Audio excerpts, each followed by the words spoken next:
Oh, sarap. Hello guys, kamusta kayo lahat? Hope you guys are okay. Ito, simpleng tao pa rin tayo. Ngayon po tayo magluluto ng pinakbet. So, ito po yung mga ingredients.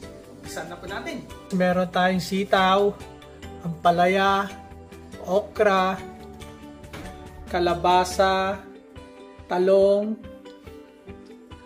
Gagamit din tayo ng ground black pepper, tapos alamang, kamatis, sibuyas, BG cubes, minced garlic, green chili, luya, siyempre yung sahog natin na hipon, at saka pork. So guys, yan yung ginawa kong sahog yan. Kasi adobo yan guys. Kumuha ako ng pang sahog. So guys, gagamit tayo ng mantika. Mainit na yung kawali.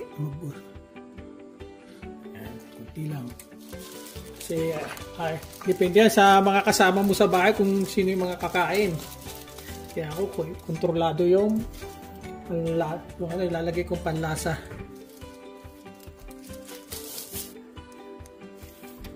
Guys, mainit na yung mantika. Lagay ko na yung sibuyas.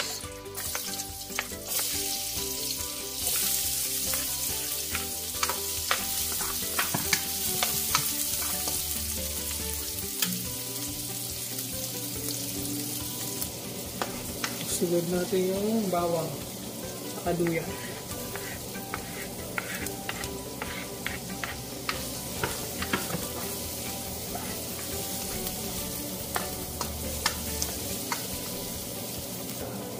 Ano yung kamatis.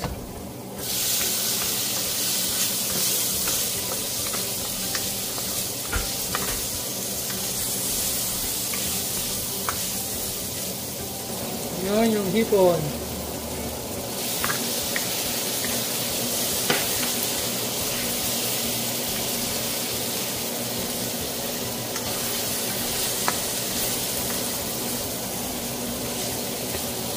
So yung karne guys, luto na yon.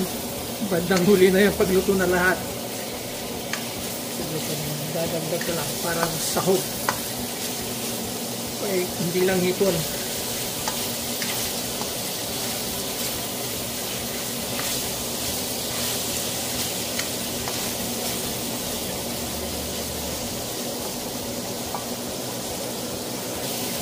Lagay ko na yung alamang guys. Para pumunod. Sorry.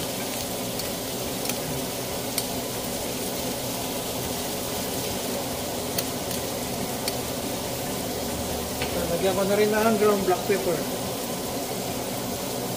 Kunti lang.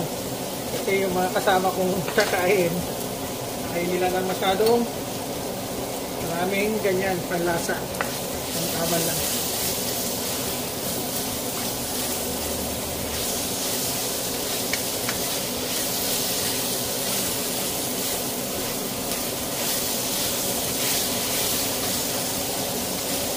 Pwede ko na ilagay yung kalabasa. At lalagyan ko na rin ng tubig guys.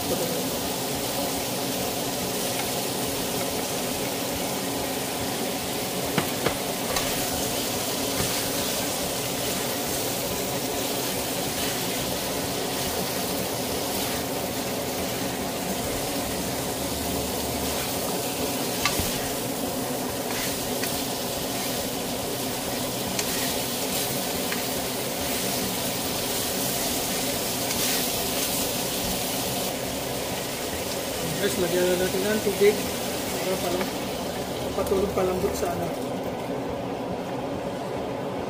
sa kalabasa. Saka natin takpan.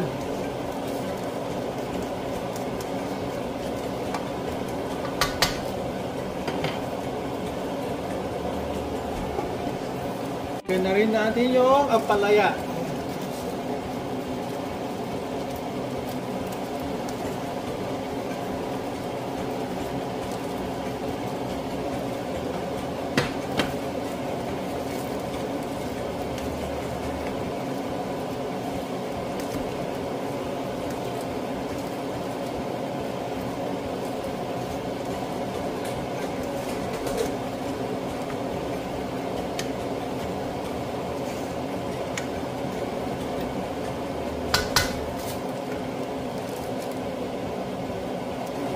guys, lagay natin yung sitaw. So ibabaw muna.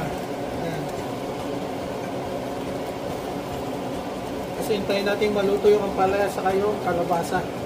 Para natin pagalo-aloin. Pagmulin natin. So ayan guys, medyo malambot na yung ampalaya saka yung kalabasa. Pwede natin ihalo yung sitaw.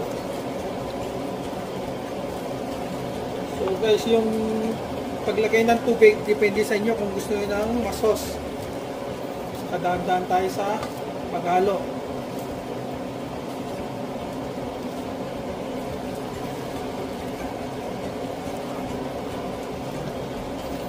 So, pwede natin ilagay yung talong. So, yung okra.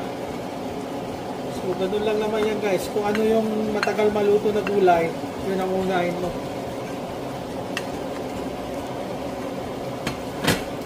Pwede ko na ilagay yung pork cubes. Hindi ko lang makalimutan. Ay, yung veggie cubes. Ito.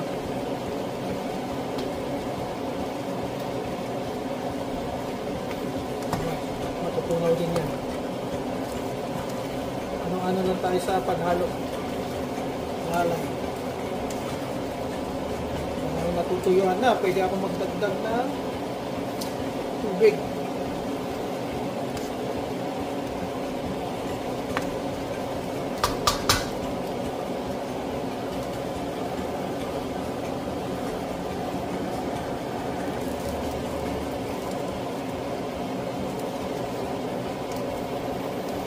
So guys, alalay lang sa paghalo.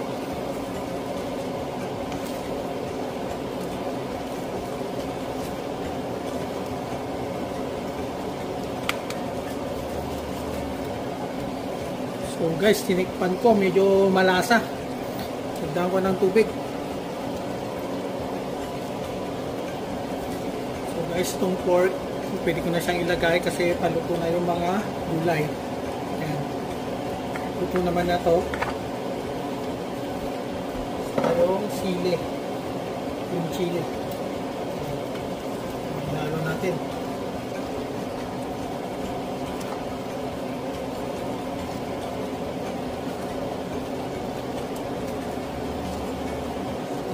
Yung sarap ng amoy. Okay.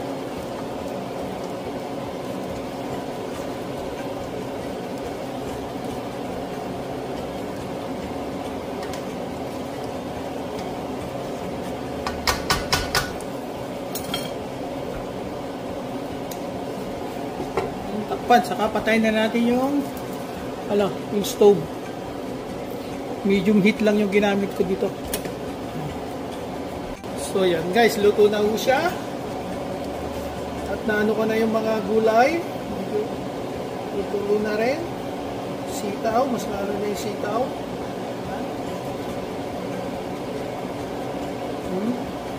Tamtaman lang.